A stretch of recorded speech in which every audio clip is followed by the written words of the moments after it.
Bem, eu terminei o vídeo anterior falando sobre os prazos do artigo 516 para o exercício efetivo do direito de preferência, comentando que parte da doutrina e boa parte da jurisprudência entendem que não é possível as partes preverem um prazo inferior a 3 dias no caso de móveis e 60 dias no caso de imóveis para o exercício efetivo da preferência. E falei que, para mim, talvez essa não seja a melhor leitura, porque não se fala em prazo mínimo no artigo 516. Diz que, se não houver prazo estipulado, aplica-se 3 dias para o caso de imóveis e 60 dias para o caso de bens imóveis. Mas não me parece irregular, a partir de uma leitura do dispositivo, que as partes instituam um prazo inferior, por exemplo, 24 horas no caso de móveis e 30 dias no caso de imóveis. Eu acho que aí deve prevalecer a autonomia da vontade das partes. Eu não vejo razão para se interpretar esse artigo 516 como instituidor de prazos mínimos, mas aí é a minha opinião. Vocês sabem que existe forte entendimento em sentido contrário, afirmando que esses são prazos mínimos. Bem, seguindo adiante, qual a consequência legal para o caso do comprador original da coisa decidindo alienar e recebendo uma proposta de terceiro, não assegurar a preferência ao vendedor original? Ou seja, qual a consequência jurídica para a hipótese do comprador descumprir a cláusula que estabelece a preferência em favor do vendedor original? Artigo 518. Responderá por perdas e danos ao comprador se alienar a coisa sem ter dado ao vendedor ciência do preço e das vantagens que por ela lhe oferecem. Responderá solidariamente o adquirente se tiver procedido de má fé. Aqui a gente precisa fazer uma observação bem importante. Ao contrário de outras preferências instituídas por lei a determinadas pessoas em casos de compra e venda, e nós citamos aí 2 exemplos, da venda de parte de invisa em condomínio e da venda do imóvel alocado no custo da locação, aqui o vendedor que teve o seu direito desrespeitado pelo comprador não terá a possibilidade de ajuizar uma ação judicial e, depositando o preço pago por terceiro, exigir judicialmente que a coisa lhe seja entregue. Não se garante ao vendedor, vítima do inadimplemento da cláusula por parte do comprador, o direito de reivindicar a coisa, de requerer a sua adjudicação perante o terceiro, depositando o valor do negócio. O que se garante ao vendedor prejudicado pela falta de notificação por parte do comprador é o direito de reivindicar perdas e danos, ou seja, garante-se apenas indenização pelo comprador não ter possibilitado o exercício da preferência. Eventualmente, se o terceiro houver agido de má fé, ou seja, se o terceiro adquirente sabia da preferência e não exigiu do comprador a notificação do vendedor original, esse terceiro adquirente ele pode responder também solidariamente, Mas aí depende da prova da sua má-fé.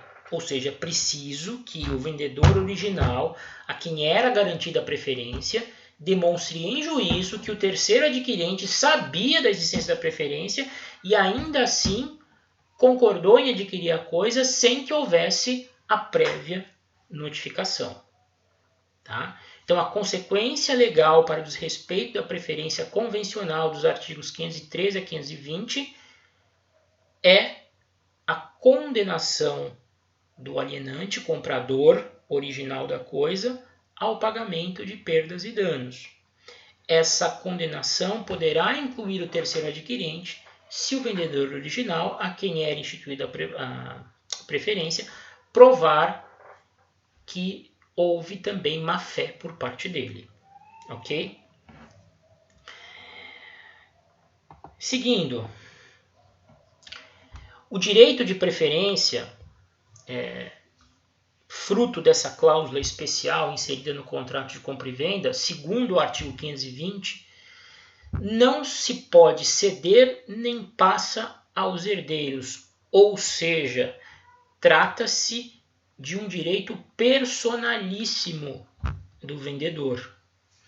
Se o vendedor falecer, portanto, os seus herdeiros não podem invocar a existência da cláusula de preferência para pedir uma indenização ao comprador original da coisa, quando porventura descobrirem que ele a alienou sem ter notificado previamente o vendedor original, ou os próprios herdeiros, se no momento da venda o vendedor original já tiver falecido.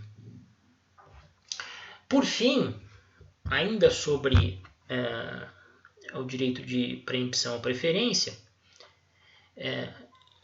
vamos falar sobre o artigo 519. Esse artigo 519, ele trata de um instituto que é misto. Ele é meio do direito civil, meio do direito administrativo. Ele trata da chamada retrocessão. Vamos ler o artigo e depois a gente comenta em cima. Se a coisa expropriada para fins de necessidade ou utilidade pública ou por interesse social não tiver o destino para que se desapropriou ou não for utilizada em obras ou serviços públicos, caberá ao expropriado o direito de preferência pelo preço atual da coisa. Então aqui é uma hipótese muito específica, né? O sujeito que teve um imóvel, por exemplo, desapropriado pela prefeitura para fins de construção de uma escola, se essa escola para a qual o imóvel foi desapropriado não for construída, ou se a esse imóvel desapropriado para a construção de uma escola for dada pela administração pública uma destinação diversa daquela constante do decreto expropriatório, terá, por lei, o expropriado, aquele que sofreu a desapropriação, o direito de preferência para reaver a coisa pagando o seu preço atual. A doutrina, de modo geral e com muita razão, critica a inserção desse artigo 519 dentro da subseção que trata da preferência ou preempção convencionais. Porque se vocês forem observar aqui, nós temos uma hipótese de preferência legal, né? Uma preferência que é instituída pela lei em favor do expropriado, caso o ente expropriante não destine o imóvel expropriado para os fins para os quais a desapropriação foi feita, né? Então aqui nós temos uma preferência legal perdida entre dispositivos que cuidam de preferência convencional, né? Uma preferência legal que nem tem relação com compra e venda, porque aqui nós em suma, estamos tratando de uma preferência legal que é instituída em favor do expropriado em caso de desapropriação frustrada, em que o imóvel não seja destinado para os fins para os quais foi retirado das mãos do particular. Então, está completamente fora de contexto esse dispositivo aqui. Nós estamos apenas tratando dele porque ele está dentro da subseção, né? Inclusive, vocês vão estudar no direito administrativo a desapropriação, vão ver que o poder público expropriante, a entidade de administração direta ou indireta expropriante, tem um prazo para dar a coisa à destinação para a qual ela foi expropriada do particular, e apenas se decorrido esse prazo é que surge para o particular a prerrogativa da chamada retrocessão, que é reaver a coisa preferencialmente pagando o seu preço atual. Tá? Só estou comentando aqui para que futuramente não me acusem de omissão. Existe essa hipótese de preferência legal no meio de outras, de toda a regulação da cláusula especial de preempção ou preferência dos contratos de compra e venda. Tá certo? Então nós terminamos aqui o exame da preempção ou preferência. No próximo vídeo a gente já começa a falar da venda com reserva de domínio.